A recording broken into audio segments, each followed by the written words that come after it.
1+1 이벤트에 추가 추석 사은품 증정, 100% 국내 생산 노벨 물리학상을 수상한 구매 신물질이 그래핀입니다.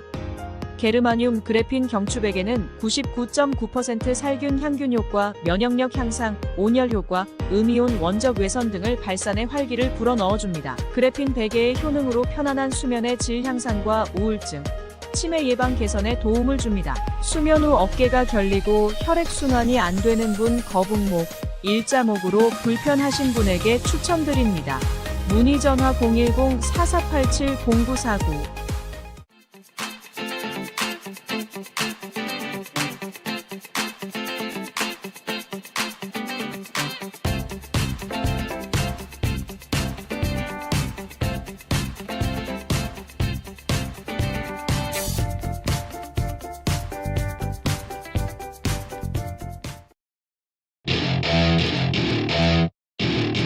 Welcome to my party, we're just getting started. A life is a dream or a nightmare scarring. Hand me a drink cause I think I'm going all in. Get me a shrink who can catch me when I'm falling. Cover up my scars, flip the handlebars. Crashing in my car, wake up in a bar. I'll be a superstar, just on my avatar. This world is so bizarre, empty out the reservoir.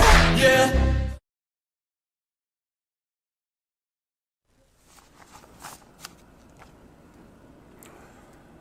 안녕하십니까. 아시아투데이TV에서 보내드리는 라이브 방송 선거권의 현장 정치 8월 26일 순서 시작합니다.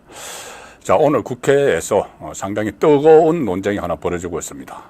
이번 주 시작되자마자 여러 가지 국회에서 현안들이 부딪힐 텐데, 오늘 김문수 환경노동부 장관 후보자, 자, 인사청문회가 열리고 있습니다. 지금 이 시간에 열리고 있는데, 김문수 후보자를 벼르고 있었죠. 민주당이 단단히 벼렸습니다. 과거에 여러 가지 좌파를 겨냥한 발언들, 그 중에 좀 과하다 이렇게 생각하는 판단하시는 분들도 있고, 그렇지만 그게 수긍하는 분들도 적지 않죠. 그런데 오늘 인사청문회장에서 본격적으로 그 김문수 후보자가 속내를 털어놨습니다. 특히 박근혜 전 대통령 탄핵과 관련해서 좀 의외의 발언을 했다, 이런 평가까지 지금 받고 있는데, 잠시 후에 정리를 해서 전해드리도록 하겠습니다. 자, 오늘도 일면은 심층 분석, 지면 심층 분석하고 2부는 이슈 집중 해부 시간을 가질 텐데, 오늘의 시청 포인트는 이겁니다. 제가 썸네일에서 적은 그대로입니다. 썸네일에서 적은 대로 오늘 시청 포인트는 우선 10월 대란설, 10월에 여의도 정가에서 큰 일이 발생을 할 것이다. 특히 좌파 진영의 세 사람, 주요 인물이죠. 좌파 진영에서 전직 대통령 문재인, 그리고 다음 대통령이 되려고 시도하는 이재명, 또 곧 감옥에 갈 조국, 이 세 사람이 나란히 10월쯤에, 10월을 전후해서 가을에는 9, 10, 11월까지 가을이라고 보면은 가을에는 사법 처리를 제대로 받는다. 자, 그래서 10월 대란설. 이 문재인은 곧 검찰의 소환이 안 될 수가 없는 상황으로 지금 가고 있습니다. 이재명은 1심 선고 2개 나오는 거, 이 뭐 확정적이죠. 지금 코로나에 걸렸다고, 감염됐다고 해서 재판이 3개나 지금 연기가 됐습니다. 코로나. 요즘 코로나에 이렇게 뭐 양성 판정이 나와도 직장인들은 대충 뭐 하루 정도 쉬고 그냥 마스크 쓰고 가서 일하죠. 재판도 보면은 이 코로나에 걸렸다, 최근에 코로나 때문에 재판이 연기되고 이런 건 없는 것 같습니다. 마스크 쓰고 뭐 가서 받기도 하는 것 같은데, 이재명은 3개나 연기했습니다. 그리고 코로나 걸렸다고 지금 입원해 있습니다. 자, 이게 뭘 의미하는지, 저는 그 상황에서 이재명이 이 초조함, 다급함을 저는 읽었습니다. 잠시 후에 그 소식도 같이 전해드리도록 하겠습니다. 문재인은 소환, 이재명은 1심, 조국은 구속돼야죠. 이제 대법원 확정 판결만 하면 구속인데, 자, 여름이 이제 지나고 있습니다. 여름 지나면은 구속될 거라고 제가 몇 차례 말씀을 드린 적이 있죠. 더 이상 연기할 수가 없습니다. 조국도 어차피 2년 가서 감옥 생활 해야 될 거 오히려 빨리 하는 게 낫죠. 그래서 빨리 갔다 와서 갔다 오고 나서 5년 동안 피선거권이 박탈됩니다. 그러니까 합해서 7년이 박탈되는 거죠. 자, 본인이 계산 잘 해가지고 7년 동안 선거에 출마 못하니까 다음에 뭐 대통령 자격도 꿈이 있다고 했지 않습니까? 그러면은 뭐 자기 꿈 꾸는 거야 뭐 자기 마음대로죠. 그런데 어쨌든 7년 후를 잘 생각을 해서 또 뭐 모르죠. 나중에 또 사면 될 거라고 사면 복권 될 거라고 생각을 하고 있는지 모르지만 어쨌든 지은 죗값은 치러야 되죠. 네, 그래서 구속된다. 전부 다 이게 10월에 걸쳐 있습니다. 10월에 걸쳐 있기 때문에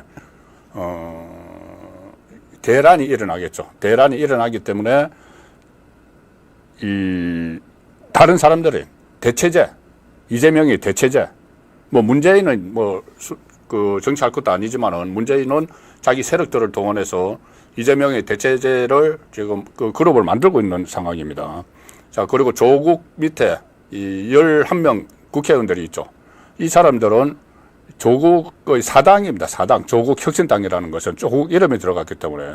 그래서 조국이 사라지면은 이 사람들은 갈 곳이 없습니다. 자기들끼리 이 생존할 그런 능력도 없죠. 정치권 안에서. 어쩌다 정말 국회의원이 된 사람들인데 이 사람들은 아마 문재인 쪽에서 이 협소를 해서 이재명과 대치 전선을 치는 자 그런 상황이 예상됩니다. 그 부분도 잠시 후에 이슈 집중 해볼 시간에 그 설명을 드리겠습니다.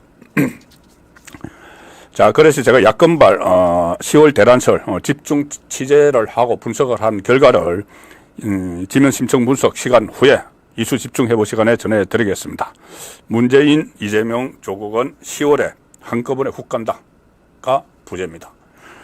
또 하나, 삼김, 과거 삼김 시대가 있었죠. 김영삼, 김대중, 김종필. 그런데 지금 삼김 이야기가 좌파 진영에서 나옵니다. 삼김, 누구냐? 김부겸, 김동연, 김경수. 뭐, 삼김, 그러니까는 뭐, 마치 정치적으로 크게 성장을 한 것처럼 보이니까 어쨌든 뭐, 그런 의미의 삼김은 아니고, 과거 우리나라 정치를 흔들었던 그 삼김은 아니고 어떻게 보면은 그러니까 좌파 진영 안에서 이재명이 대응하는 삼김 이렇게 보시면 되겠죠. 이 삼김의 이재명 10월 축출 작전이 펼쳐진다. 10월에 이재명 손절에 들어간다. 그 말씀도 잠시 후에 드리겠습니다.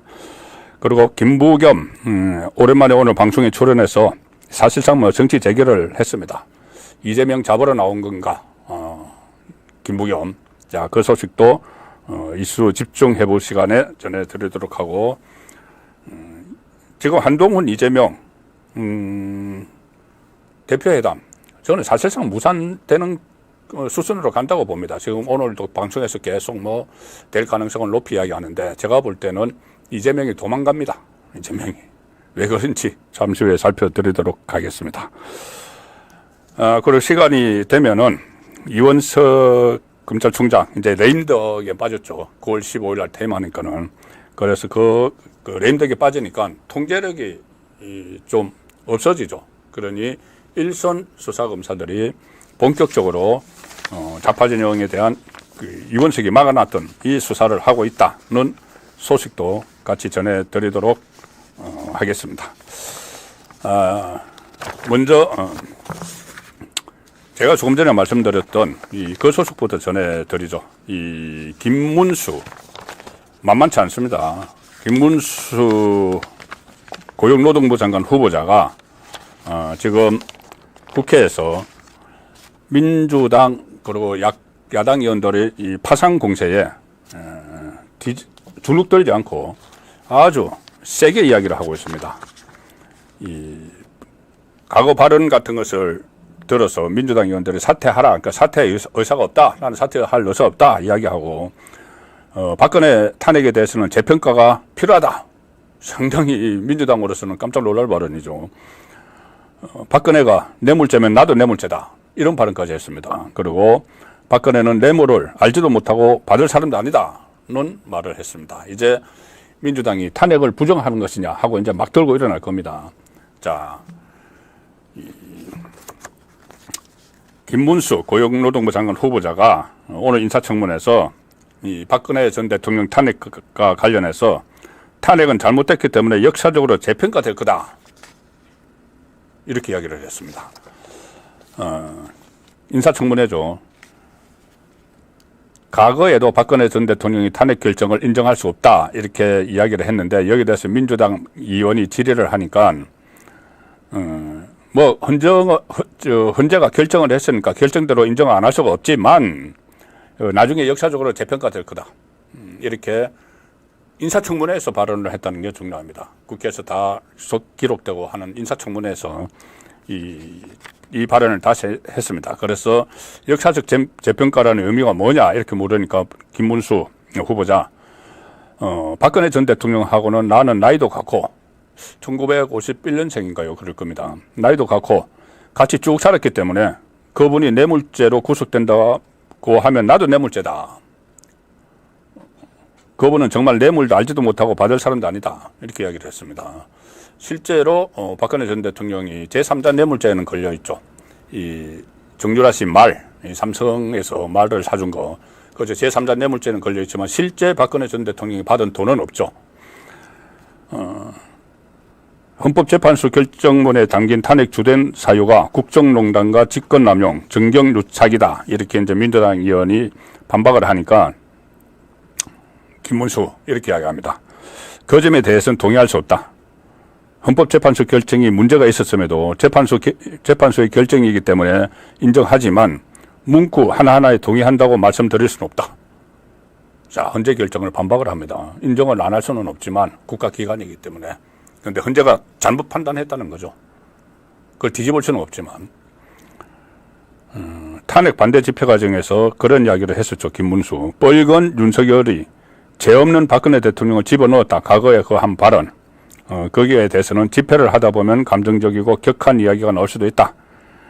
그때는 내가 윤석열 대통령에 대해 상당히 비판을 많이 했다. 또 이렇게 당당하게 이야기도 합니다. 사퇴할 용이 있느냐 그러니까는 없다. 자, 그래서 김문수 아직도 인사청문회 중입니다. 오늘 또 뭔가 다른 폭탄 발언이 나올 수도 있을 수 있다, 나올 수도 있다는 생각까지 하게 됩니다. 자, 아사투데이 이 지면 심층 분석 시간입니다. 오늘 지면에 실린 내용, 행간의 뜻도 같이 한번 살펴보는 그런 시간을 잠시 갖도록 하겠습니다. 아사투데이 오늘 일면 톱 기사는 이복현 금융감독원장이 임종용 우리금융지주회장을 공개적으로 질타했다는 소식입니다. 아시아투데이가 계속 관심을 갖고 보도를 하고 있죠. 그 우리은행 부정대출 관련 기사인데, 자, 아시아투데이 일면 톱 기사입니다. 임종용 직격한 이복현 책임져야 된다. 최근 우리은행에서 벌어진 부정대출과 관련해서 작년부터 경영진이 사전에 보고받았음에도 이 사회는 물론이고 금감원에 알리지 않았던 사실이 드러났기 때문에 이복현 금융감독원장이 임종용 우리금융지주회장을 공개적으로 저격을 했다. 이 아시아투데이에서 계속 여러 가지 보도를 했었죠. 임종용 등 경영진 강도 높은 책임 물을 듯 금감원 패싱 거짓 해명 논란, 이복현 우리금융 앞뒤가 안 맞는다 이런 이야기도 했다는 것을 보도를 했고, 그런 여러 가지 의혹이 금감원 조사에서 사실로 확인된 측면이 있다. 이에 따라서 임 회장과 조병규 우리은행장 등 현 경영진에 대한 강한 처벌이 뒤따를 것으로 전망이 된다.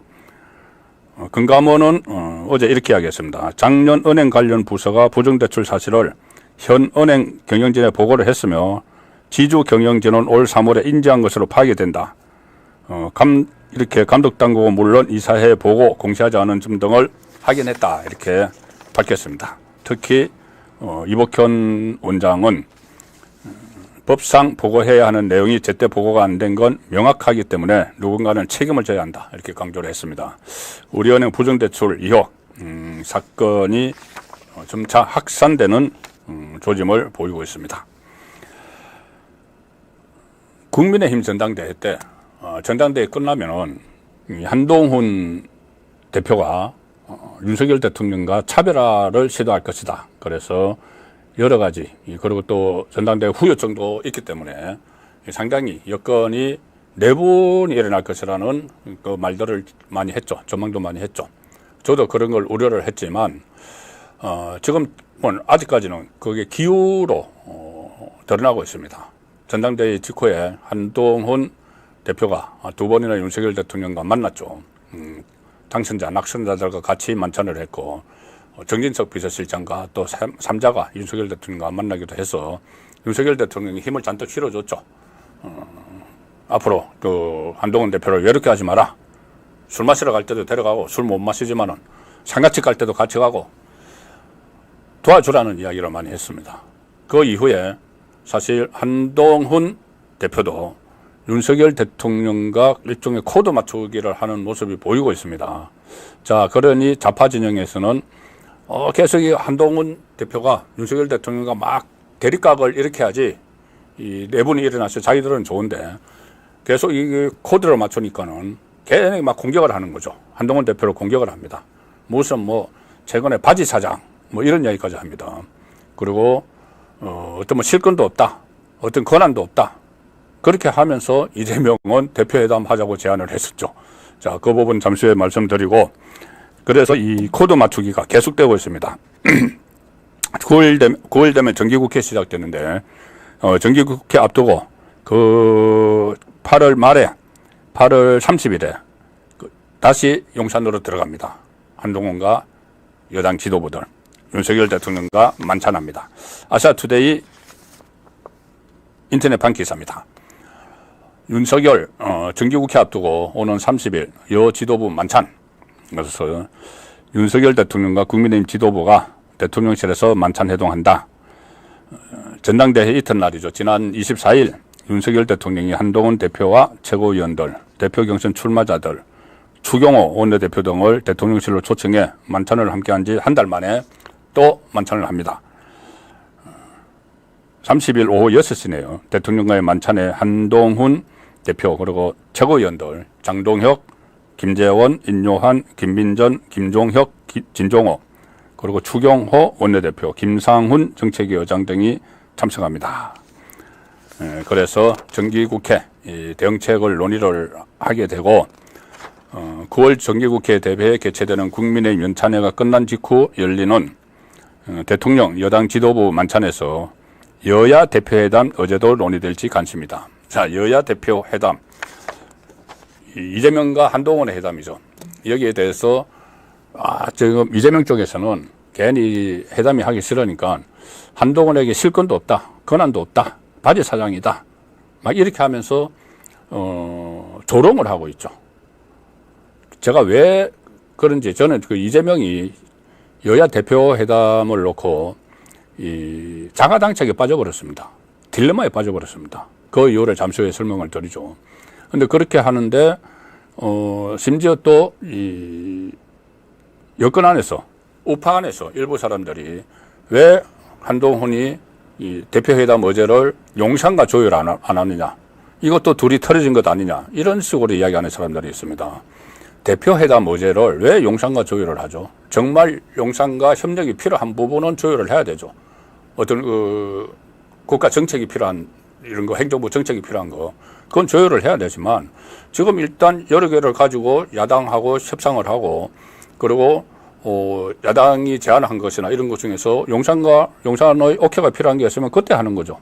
그런데 지금 왜 조율을 안 하느냐, 이런 또 갈라치기식 이야기까지 나오는 상황입니다. 그런데 일단 이 대표회담이 안 될 가능성이 높습니다. 저는 그렇게 봅니다. 왜 그러냐면은 이재명이 도망가기 시작을 했기 때문이죠. 도망가기 시작했습니다. 지금은 코로나 걸렸다고 병원에 있는데 그게 문제가 아니고 아마 안 하려고 하고 있을 겁니다. 자, 그래서 아시아투데이 다음 기사는 한동훈 당 대표 회담 공개가 전제 조건은 아니다. 빠른 시일 내에 열자. 이렇게 이야기한 기사입니다. 오늘 최고위원회의에서 한동훈을 그렇게 이야기했죠. 한동훈 국민의힘 당대표가 최근 여야 간 대표회담을 놓고 공개 회담이 전제 조건은 아니다. 빠른 시일 내에 열어야 한다. 이렇게 강조를 했습니다. 이게 상당한 의미가 있습니다. 이재명을 딜레마에 빠지는 이 말입니다. 잠시 후에 그 내용을 소개해드리고 일단 최고위원회의에서 한동훈 대표가 한 말은 민주당 일각에서는 이런 공개 회담 관점을 두고 목소리가 있다. 다만 그 과정에서 회담 전부를 공개하는 게 좋지 않겠느냐는 생각은 변함없지만 공개하는 데 반대 목소리가 있을 수 있다. 고집하진 않겠다. 자, 이렇게 하면 이재명이 당황하게 됩니다. 한동훈 말입니다. 여야 대표가 새 정치를 출발하겠다는 결의를 보이고 몇몇 쟁점에 관해 의견차를 좁힌다면 국민에게 희망을 보여줄 수 있다. 이런 정치복원, 민생 정책을 중심으로 하는 전환을 많은 국민이 바라고 있다. 이렇게 언급을 했습니다. 이게 왜 이재명이 당황을 하게 됐느냐 하면은 이런 겁니다. 자, 이재명은 처음에 윤석열 대통령과 회담을 하자고 계속 주장을 했죠. 자기가 이제 영수회담이라는 걸 이름을 붙여서 단독 회담을 하자고 주장을 했는데 윤석열 대통령이 저번에 한번 이제 응했다가 봉변을 당했죠. 10분 동안 A4용지 꺼내가지고 자기 할 말만 쫙 하고 그리고 아무 성과도 없고 그 전에 8번이나 그 회담하자, 영수회담 하자 했는데 응하지 않았다가 한 번 이제 총선에 응해주고 사실은 봉변 당한 겁니다. 그 뒤통수 맞은 거죠. 그래서 이번에도 용산에서는 단독 회담은 안 된다. 다만 야당 대표니까 야당 대표와 만나는 것도 좋죠. 국민을 위해서. 물론 뭐 이재명은 꿍꿍이 속이 따로 있지만은 대통령과 만나서 1심 앞두고 1심 재판부에 시그널을 주려고 하는 그런 측면이 상당히 강합니다. 내가 지금 대통령 만나서 이렇게 단독 회담을 하는데 나를 구속시켜?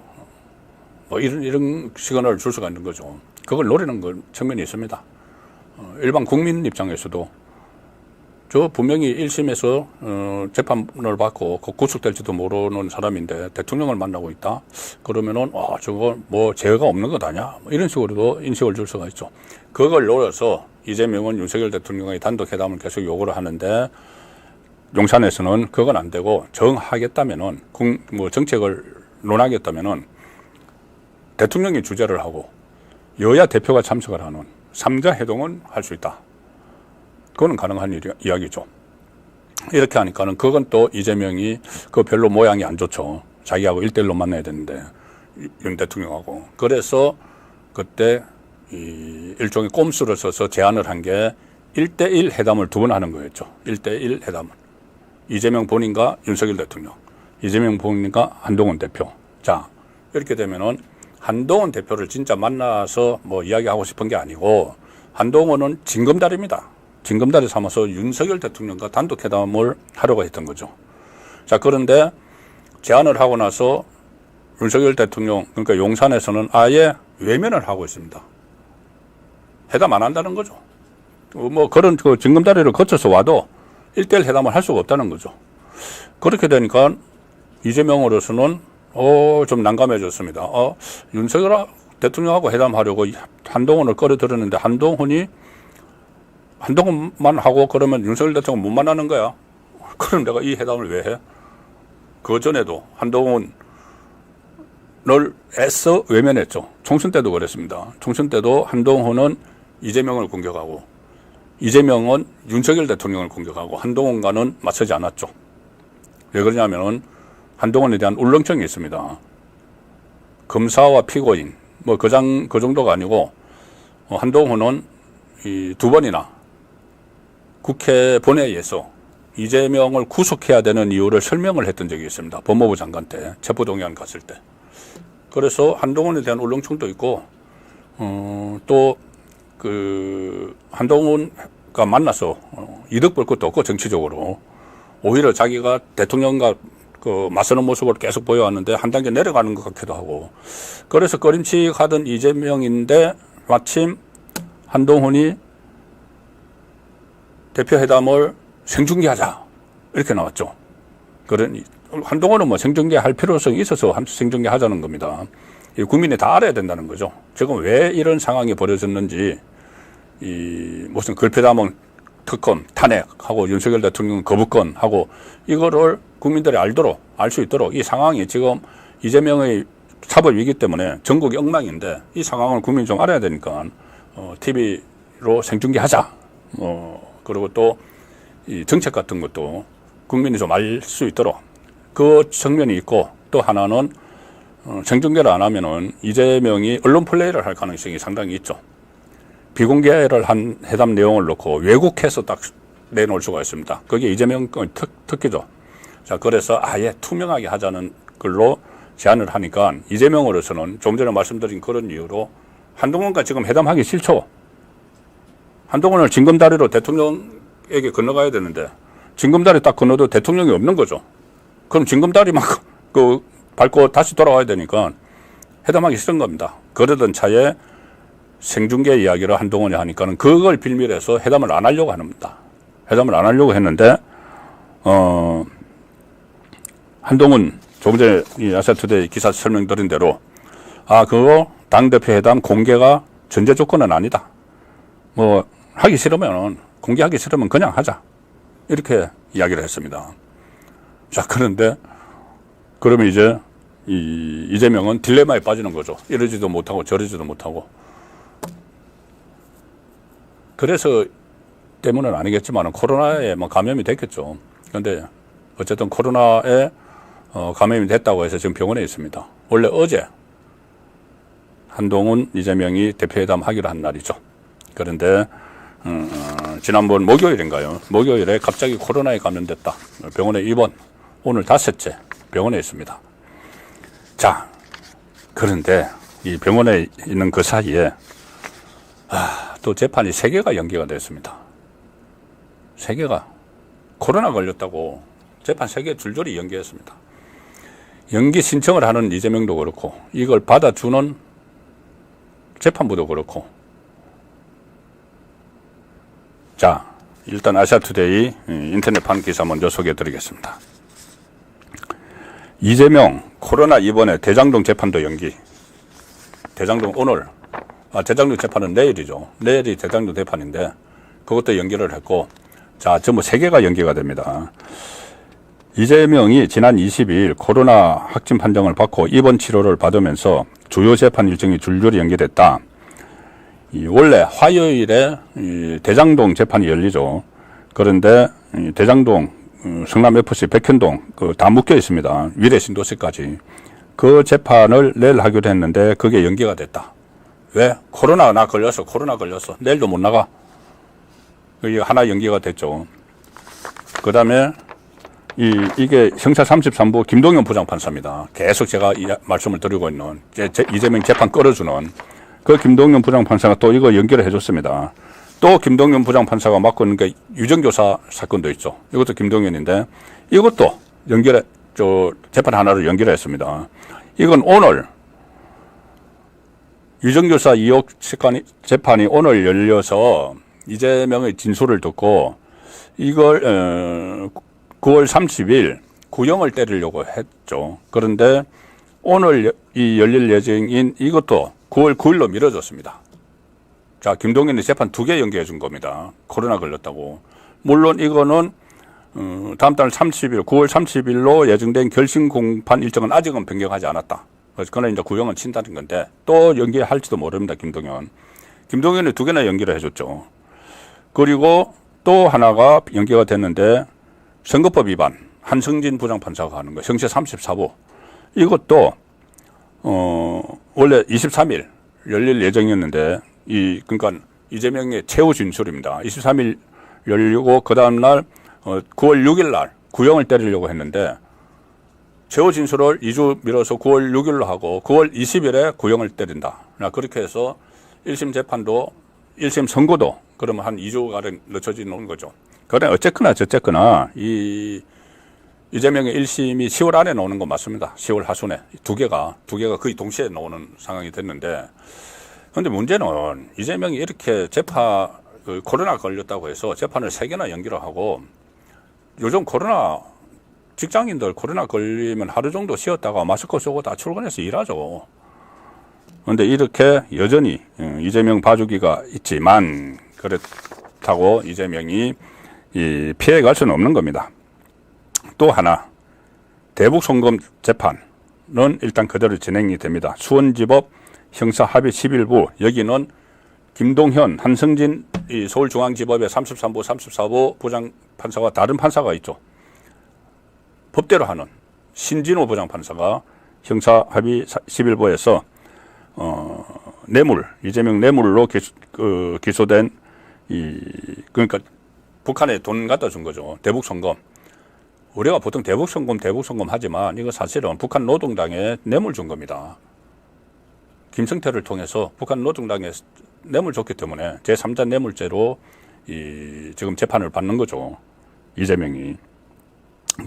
신진호 부장판사가 하는데 첫 공판 준비 기일 27일, 내일입니다. 내일 오전 10시부터 이것은 예정대로 진행을 한다.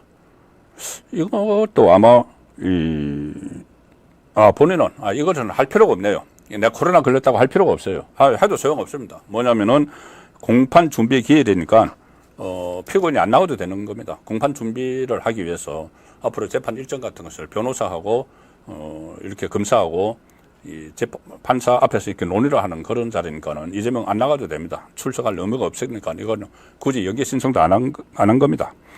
자, 어쨌든 이렇게 해서 이재명은 여전히 이게 칭병인지 코로나 뭐 안 걸린 걸 걸렸다고 하지는 않겠지만, 그런데 지금 코로나 걸렸다고 5일째 입원하는 것은 아무래도 이상하죠. 입원을 하면서 이재명 그러니까 한동훈 대표와의 대표 회담도 일단 연기지 취소인지 해버리고 재판 3개 뒤로 돌려버리고, 그러면서 또 병실에서 무슨 1호 지시, 2호 지시 이런 말이 나옵니다.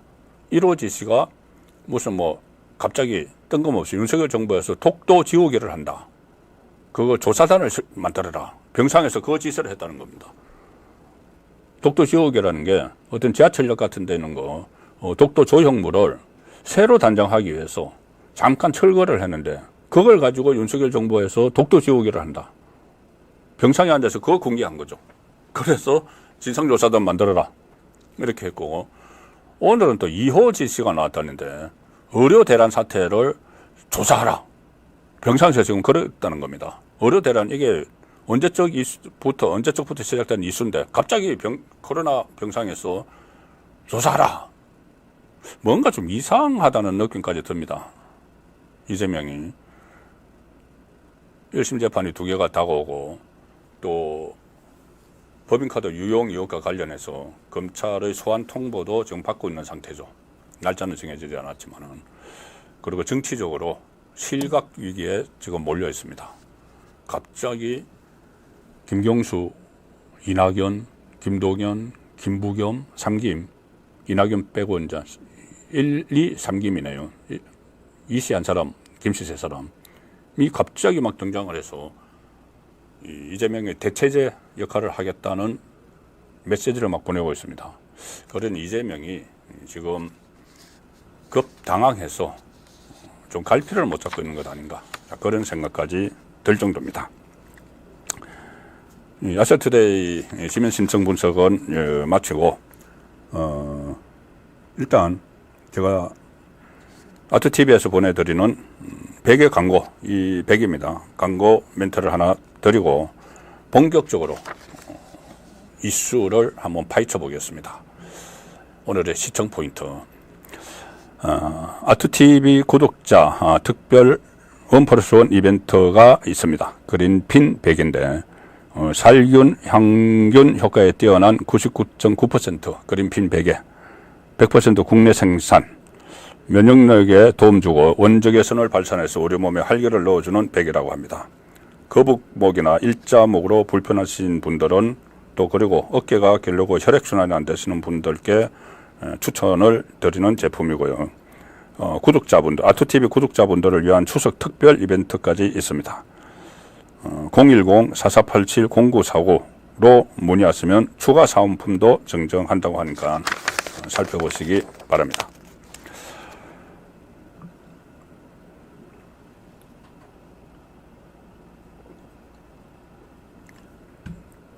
자, 이슈 집중 회부, 오늘의 시청 포인트 시작을 하겠습니다. 자, 약금발 10월 대란설, 제가 집중적으로 취재를 하고 분석을 했습니다. 이 10월 대란설이 이게 그냥 항상 이제 정치권에서 뭐 매달 위기설, 뭐 대란설 이렇게 나오는데 어떻게 보면은 이 기자들 이 내피설로 많이 하는 경우도 있습니다. 그런데 이거는 어떻게 보면 딱딱 떨어집니다. 10월에 야권발 대란이 일어나지 않을 수 없는 지금 상황이 조성이 되고 있는 것이죠. 문이조, 문재인, 이재명, 조국. 자, 문재인부터 말씀드리면은 문재인은 10월을 전후해서 가을에 소환이 안 되면 이상합니다. 전주지검에 소환이 안 되면 그게 오히려 이상합니다. 왜 또 10월이냐고 하면은 이원석 검찰총장이 9월 15일 날 임기가 끝나죠. 제가 몇 차례 말씀드렸지만 이원석 검찰총장이 문재인에게 가는 길목을 차단했다. 수사의 길목을 차단을 했다. 그런데 이원석 검찰총장이 임기 말이 돼서 레임덕 현상이 벌어졌습니다. 검찰 수사 지휘권이 무력해진 거죠. 그 사이에 전주지검이 검사 9명을 투입을 해서 문재인의 제3자 뇌물죄, 이상직 타이스타젯 항공을 만든 이스타젯 항공, 이스타항공 창업주죠. 이상직 전 의원. 이 문다혜 씨 태국 이주를 지원을 해서 2억 플러스 알파를 지원을 하고 중진공 이사장을 받았다는 그 혐의, 뇌물죄입니다.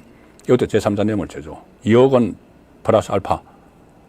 이 사건을 9명의 검사가 탈탈 털어서 한 20명을 소환을 했습니다. 그 당시 청와대 경호처장, 조영훈 경호처장부터 조현옥 쫙 하고 최근에 임종석을 소환을 했죠. 자, 대통령 바로 밑에 있는 비서실장을 소환을 했습니다. 그리고 조국을 31일 날 소환합니다. 조국은 민정수석이었죠. 민정수석은 두 가지 다 걸려 있습니다. 이게 핵심이 하나는 인사, 중진공 이사장의 이상직을 앉힌 거. 하나는 대통령 딸이 재임 중에 부부가 갑자기 한국에 있는 집 팔고 태국으로 가버린 거. 이거는 인사는 민정수석이 인사 검증을 해야 되는 거죠. 인사 검증. 이상직을 검증을 해야 됩니다. 그런데 이상직은 그 직후에 뭐 배임 혐의 이런 걸로 막 구속됐는데 인사 검증을 제대로 했느냐. 하나는 민정수석실에서 대통령 친인척 관리를 하죠. 그런데 친인척 관리를 해야 되는 민정수석이 왜 갑자기 친인척 중에서도 딸 부부가 서울에 집 팔고 태국으로 가버렸느냐. 대통령 재임 중에. 그거 다 알고 있겠죠. 여러 가지 루머가 있는데. 자, 그래서 조국은 두 가지 다 걸리는 겁니다. 그렇기 때문에 말씀드린 대로 청와대 안에서 비서실장, 민정수석, 인사수석, 민정비서관, 경호처장 쭉 이 소환이 됐는데 참고인으로 일단은 참고인으로 나중에 이제 피의자로 막 전환이 될 겁니다. 소환을 했는데 왜 소환을 했습니까? 이 사람들은 문재인 딸 때문에 소환을 한 거죠. 그리고 인사위원회 임종석 주재로 청와대 인사위원회가 열렸고 거기는 민정수석, 인사수석 다 참석하는데 그 자리에서 중진공 이사장의 이상직을 앉혀. 그러면 임종석이 알아서 했습니까? 위에는 한 사람뿐이죠. 문재인. 김종석인가요? 뭐 그러지는 않을 거고. 문재인을 소환을 해야죠. 다 소환했는데. 근데 이원석 검찰총장이 그걸 막고 있었다. 그런데 퇴임을 한다. 그리고 지금 수사 진행 상황을 보면은 10월 아니라 9월에라도 소환이 돼야 되는데 9월 15일 날까지는 이원석이 있기 때문에 그러지는 않을 거다. 이원석 나가고 나서 그러니까 10월에 소환이 될 가능성이 상당히 높다. 자, 그래서 제가 썸네일에서 문재인 10월 소환을 말씀드렸고 이재명은 다들 아시다시피 10월에 2개의 1심 선고가 나옵니다. 지금 조금 전에 말씀드린 대로 위정교사 사건은 그대로 9월 말에 구형을 하고 10월 하순에 선고를 하고 또 선거법은 조금 연기가 됐지만은 어쨌든 10월 하순까지는 1심 선고가 나오죠. 그것도 다 10월이죠. 공교롭게도 다 10월에 몰려 있습니다. 자, 조국은 10월에 구속될 가능성이 상당히 높습니다. 지금 그 상황을 좀 설명을 드리면 조국이 2심까지 1심, 2심에서 징역 2년을 받았죠. 2년을 받았는데 그 혐의가 하나는 자기 딸 조민하고 아들 조원에 대한 입시비리 혐의가 하나 있고, 하나는 과거에 논란이 됐던 유재수 감찰 무마, 이 두 가지입니다. 두 가지인데 처음에는 조국의 전략이 이 둘 중에 하나, 특히 딸 입시비리 문제는 파기환송 시키지 못합니다. 왜 그러냐면은 공범인 정경심 씨가 이미 대법원까지 4년 선고를 받고 실형을 살았기 때문에 입시비리는 파기환송이 안 되죠. 뻔하죠, 그 대법원에서. 대신에 유재수 감찰 무마를 가지고 어떻게 다시 한번 법률심을 받아가지고 파기환송 시키는 방안, 그래서 시간을 끄는 거, 그 방안을 하나 생각을 했고, 또 하나는 지금 대법 형사 3부에 이 사건이 가 있는데 3부 중에서 3명의 대법관 중에서 1명이라도 이 결론을 내리는 것을 반대를 해서 전원 합의체로 돌리자고 하면은 전원 합의체로 가야 됩니다. 그럼 이제 전원 합의체로 보내서 시간을 끄는 방법, 이 두 가지가 있었는데 최근 들리는 이야기를 종합을 해보면은 이 두 가지는 이미 포기를 했다는 겁니다. 왜? 아무리 봐도 유재수 감찰 무마 이게 파기환송이 안 될 것 같고, 뭐 포기를 조국이 포기하는 게 아니죠. 대법관이 그렇게 그 판단을 하는 거죠. 그 다음에 전원 합의체 돌리는 문제도 이 대법관들이 지금 법원 분위기가 완전히 바뀌었지 않습니까? 김명수 체제 때가 아니고 지금 대법관들도 막 교체가 되고 있죠. 전원 합의체도 못 돌릴 것 같고 하니까 어쨌든 최종 선고 나오면은 바로 감옥에 가야 되는데, 이건 뭐 그 정확한 것은 아니지만 그 법조 주변에 나오는 이야기는, 그러면 여름은 피하자. 올여름 참 덥지 않습니까? 그래서 여름은 피하자. 가을에 결론 내자. 뭐 그런 분위기라고 하는 겁니다. 물론 다른 변수가 도중에 있을지도 모르지만은. 자, 그런 상황 같으면 10월쯤이면 조국은 감옥에 가는 거죠. 그래서 좌파의 세 사람, 문희조 여기가 곧 사법 처리를 받는, 자, 그런 상황입니다. 자, 이 상황에서 미묘한 지금 정치권의 파장이 일어나고 있습니다. 먼저 조국당을 보면은 소위 말하는 조국혁신당이라고 하죠. 이 조국당은 조국의 사당입니다. 개인당입니다. 당 안에 조국 이름까지 들어가 있죠. 그러면 조국이 만약에 사라진다, 구속돼 버린다, 그럼 이제 남아있는 11명, 한 명 또 조국이 전부 다 비례대표니까 한 명이 이제 승계를 하겠죠. 그러니까 12명입니다. 여전히 12명인데 이 사람들이 자생은 따로 세력화해서 나갈 만한 역량이 안 됩니다. 이 조국당은 하도 일종의 그 급조된 사람들로 다 채워졌죠. 뭐 그 비례대표 1번이 뭐 박은정 뭐 이런 사람들이니까는. 그 다음에 항우나는 지금 2심까지 징역 3년 받아서 1심에서 징역 3년 받아서 곧 2심 대법원 하면 또 날아갈 사람이고, 뭐 아직 검사 자격을 검사로서 월급까지 받으면서 그 당에 가 있는 사람도 있죠. 이규원 이런 사람들. 이규원은 뭐 국회의원은 아니지만은. 그러니까 이쪽은 조국이 사라지면은 아마 어느 쪽으로 흡수가 될 텐데 이재명 쪽에는 흡수가 안 되겠죠.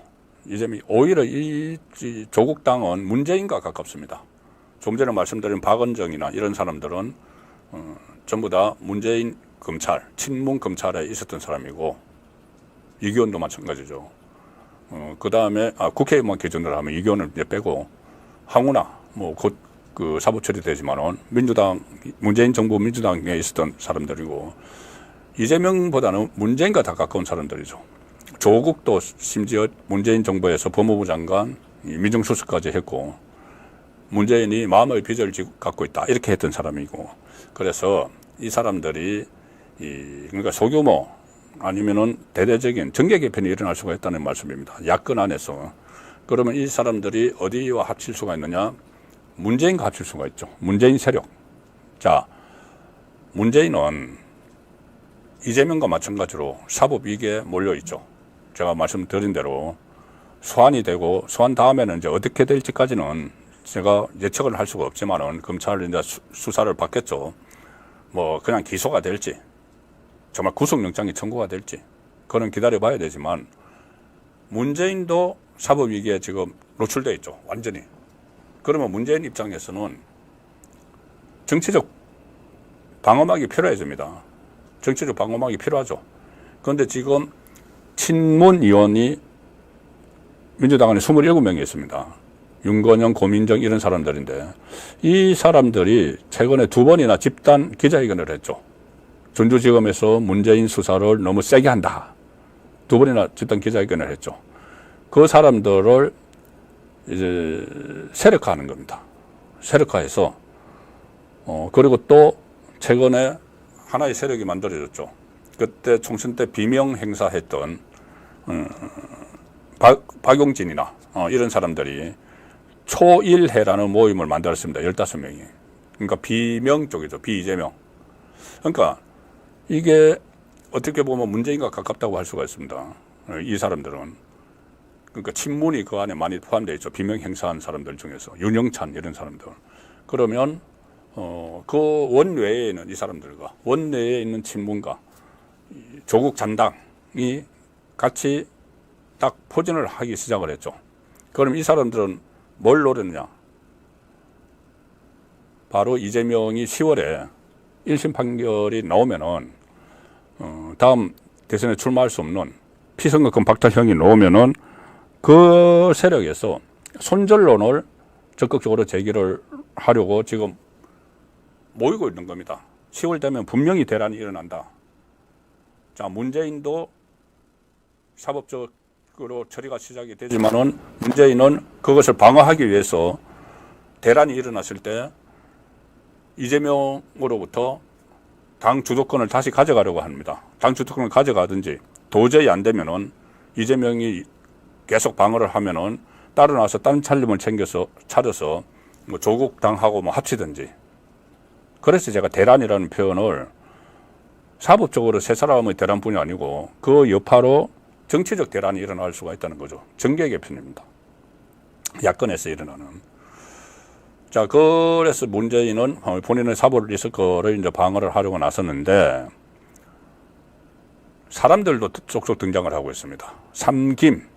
제가 모두에 말씀드렸지만, 우리 현대 정치를 이끌어온 김영삼, 김대중, 김종필, 거기에 비유하는 것은 그렇지만 어쨌든 이재명의 맞설 삼김이 또 쏙쏙 등장을 하고 있죠. 이재명 손절론이 10월에 벌어질 수가 있는데 삼김이 그 시기에 맞춰서 등장을 하고 있습니다. 김경수는 윤석열 대통령이 복권을 시켜줬죠.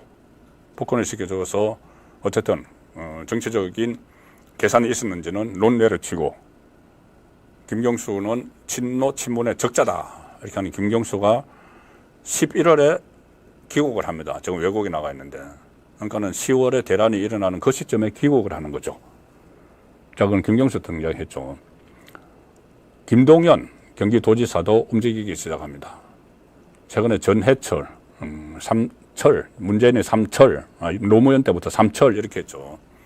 그 전해철이 그러니까 삼철은 양정철, 이호철, 전해철 이렇게 되는데, 그 전해철이 김동연 시장 쪽에 갔죠. 그래서 뭐 시정 자문위원장인가 그걸 맡았습니다. 그 도지사 쪽에 가서. 자, 그래서 김동연도 요즘 목소리를 내고 있죠. 뭐 본인이 뭐 컵라면 먹다가 뭐 비서에게 호통을 치는데 그걸 다시 먹는 뭐 그런 그 일종의 퍼포먼스 쇼 같은 것도 했죠. 자, 그래서 두 명의 김씨, 김경수, 김동연이 있는데, 김부겸 전 국무총리가 등장을 본격적으로 했습니다. 오늘 했습니다. 김부겸은 그동안 사실상 정계 은퇴 이야기를 했었죠. 그리고 지난 총선 때 공동선대위원장 민주당 맡았다가 사라졌는데 오늘 다시 나타났습니다. 다시 나타나서 라디오에 출연을 했습니다. 전직 총리가 라디오에 출연을 했습니다. 작심을 한 거죠. 이 정도 되면은 김부겸이 작심을 한 겁니다. 라디오에 출연을 해서 여러 가지 이재명을 비판을 합니다. 이재명의 뭐 사당으로 만들었다. 뭐 직접적으로 그렇게 이야기는 하지 않았지만은 이재명 방탄 그리고 그 방탄을 위한 특검이나 탄핵 여기에 대해서 뭐 국민이 동의할 수 있겠느냐 이런 취지로 계속 오늘 이야기를 했습니다. 그러니까 전당대회를 또 많이 비판했습니다. 이번에 민주당 경선에서 이재명에 의한 이재명을 위한 전당대회가 되어버렸죠. 거기에 대해서 이렇게까지 이야기합니다. 김부겸이 국민적인 눈높이하고는 좀 다른 모습들이다. 그리고 본인이 과거 정치를 할 때 아무리 DJ나 YS가 당을 장악을 해도 평균적으로 60% 내지 70% 지지율을 가지고 하고 비주류 몫을 한 30%는 다 인정을 했는데 지금 이재명이 90% 가까운 지지율을 받았다는 거 거기에 국민적 감동을 줄 거다 이렇게 생각하지 않는다 하면서 이재명을 막 비판을 하기 시작을 했습니다. 그러면 이 생각을 해보시면은 제가 말씀드린 이 사람들 일단 김경수는 문재인의 첫건이죠. 참김 중에서 김경수는 문재인의 첫건입니다. 그 다음에 이 김동연은 문재인의 첫건은 아니지만 그 문재인의 첫건인 전해철이 들어가 있죠. 그럼 그 문재인으로 엮여지는 거죠. 김부겸은 문재인 정부에서 총리를 했습니다. 그럼 그 위에 문재인이 위에 있는 거죠. 또 한 사람이 있는데 이낙연입니다. 이낙연 전 총리가 최근에 뭐 정계를 떠나라는 요구가 있었다. 조금 전에 말씀드린 초월에서 이낙연이 이제 정계를 떠나야 된다. 이렇게 초일에서 했다는 보도가 나온 그 이낙연이 나는 정계 은퇴할 생각이 없어. 이렇게 이야기를 했습니다. 그럼 이낙연도 문재인 정부 때 국무총리를 했죠.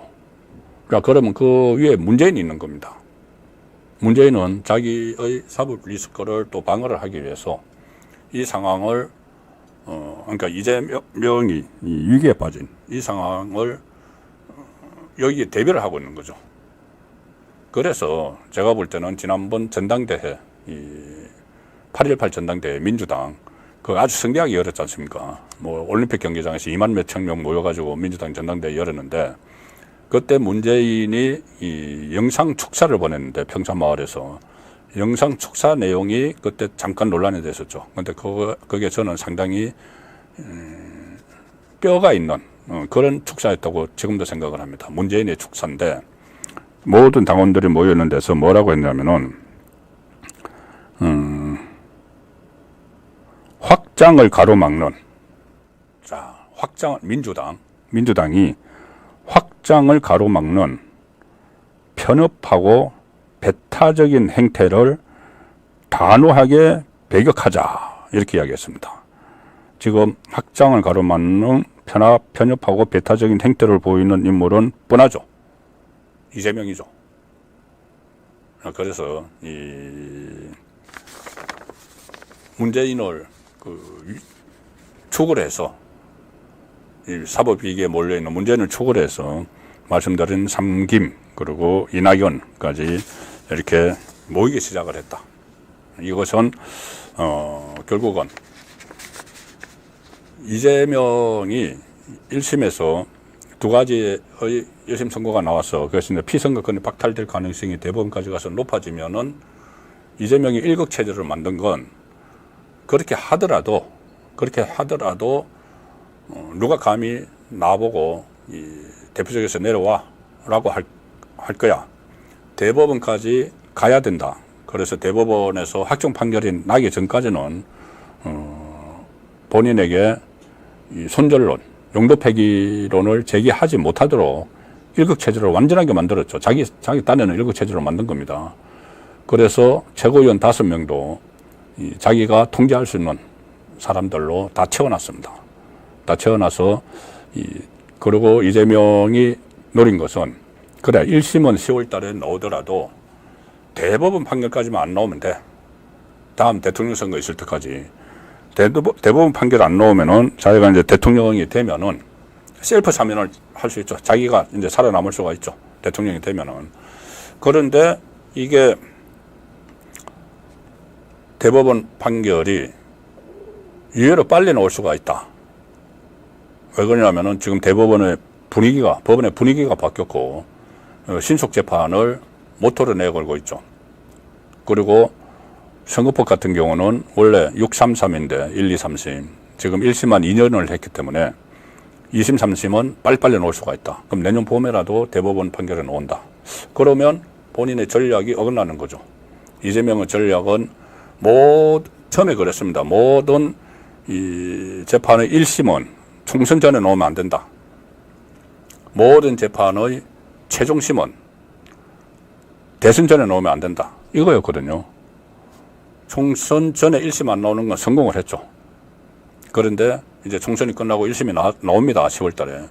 나오면은 다음 목표는 대선 전에 최종심이 안 나와야 되는데 이게 지금 진행되는 상황을 보니 대선 전에 내년 봄이라도 대법원 판결이 나올 가능성이 있다는 거죠. 위정교사도 마찬가지입니다. 그리고 또 대북송금. 이게 내일 공판 준비 기일에 시작이 되는데 이 사건은 신진호 부장판사가 너무나 잘 알고 있죠. 이하영 재판을 1년 8개월 동안 했기 때문에 그것을 신속하게 재판을 막 진행하면 이것도 굉장히 빨리 나옵니다. 조금 전에 말씀드린 대장동 원래 내일 가야 되는데 안 가는 거, 이재명이 안 가는 거. 그때 검찰에서 지금 김동연 부장판사에게 4개가 묶여있는데 대장동, 백현동, 유래신도시, 성남FC 후원금 의혹 이렇게 묶여있는데 대장동과 백현동은 수사를 그동안 재판을 그동안 많이 했기 때문에 분리를 해서 선고를 해달라 이렇게 검찰이 요구를 하고 있습니다. 김동연 부장판사가 응답을 하지 않고 있는데 어쨌든 이런 판결들이 한꺼번에 막 몰리면서 절대 이 상황에서는 대선 후로 대법원 판결이 안 나올 그때까지 안 갈 것 같습니다. 이재명이 그렇게 판단한 거죠. 그럼 이재명 입장에서 딱 보면은 어떤 방법이 있겠습니까? 방법은 딱 하나죠. 대선을 빨리 앞당기는 거죠. 대선 앞당기는 거. 대선 앞당겨서 정권 만드는 본인들이 한번 재미를 봤지 않습니까? 문재인, 그때 박근혜 대통령 탄핵되고 나서 조기 대선이 이루어졌죠. 그리고 그 기세해가지고 문재인 정부가 들어섰죠. 조금 전에 제가 모두에 김문수 노동부 장관 후보자가 그 박근혜 탄핵은 다시 재평가돼야 된다 이렇게 이야기를 했다고도 말씀드렸는데 어쨌든 그때처럼 지금도 조기 대선을 하면은 대법원 확정 판결이 나오기 전에 조기 대선에서 이재명 자기가 대통령이 되면은 죄송합니다. 이 모든 것을 사면받을 수 있다. 셀프 사면. 그래서 지금 하고 있는 것이 특검, 탄핵 이야기를 하는 겁니다. 특검을 9개인가요? 하고 탄핵을 7개나 하고 결국 마지막 목표는 윤석열 대통령 탄핵이죠. 그렇게 가기 위해서 지금 이재명이 이렇게 탄핵 정국을 조성을 한다. 자, 그것이 결국은 본인이 일극체제를 만든 이유가 그건데 지금 변수가 생긴 겁니다. 변수가 생긴 거에 뭐냐면은 문재인도 사법위기에 몰려있다. 그러면 문재인도 살아남기 위해서는 정치적인 영향력을 가지고 있어야 된다. 그리고 마침 10월에 이재명이 흔들릴 수 있다. 그러면은 우리가 들어가서 흔들자. 세게 흔들자. 그런 상황이 정치권에서 전개가 되고 있다고 볼 수가 있는 것이죠. 그러니까 사법적으로 10월에 3명이 위기를 맞는데 그 위기를 벗어나기 위해서 또는 이제 환경의 영향으로 정치권도 요동을 치게 되는 좌파 정치권을 말씀드리는 겁니다. 그 요동을 치게 돼서 좌파 안에서 그리고 민주당 안에서 친명 그룹에서도 사실 이재명에게 충성을 맹세를 해서 공천을 받았지만 이재명과 같이 갈 수는 없다. 10월에 이제 1심 결과가 나오면 그렇게 판단을 하는 사람들이 이재명에게 이제 등을 돌리고 외면을 하기 시작을 하면은 그 사람들은 이재명 지금 막 준비를 하고 있는 3김을 비롯해서 준비를 하고 있는 그쪽 진영으로 갈 수도 있는 겁니다. 그래서 10월에 정치적으로도 대란이 일어날 수 있다. 그 분석을 제가 계속 드리고 있는 겁니다.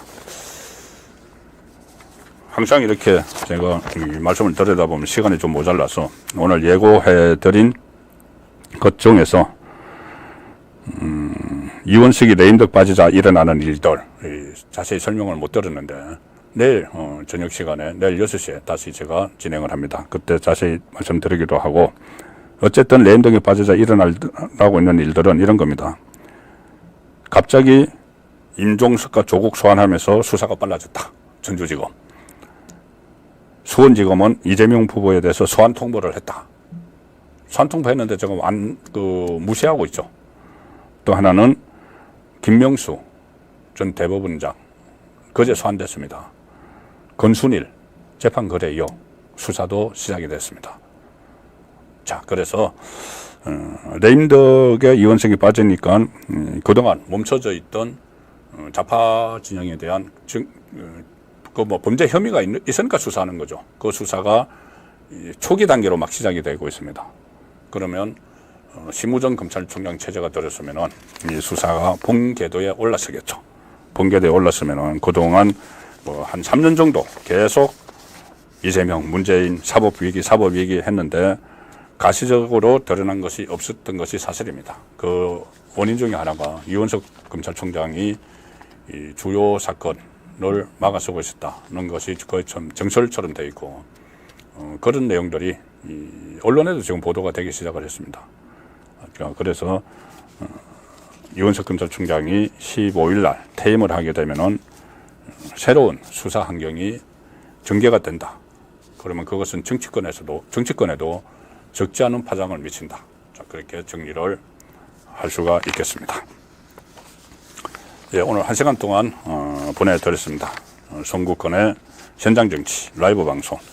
오늘 순서는 여기서 마치고 내일 오후 6시에 또 새로운 내용을 취재를 하고 정보를 수집해서 더 알찬 내용을 가지고 찾아뵙도록 하겠습니다. 오늘은 여기서 마칩니다.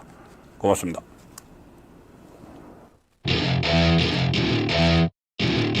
Welcome to my party, we're just getting started. A life is a dream or a nightmare scarring. Hand me a drink cause I think I'm going all in. Get me a shrink who can catch me when I'm falling. Cover up my scars.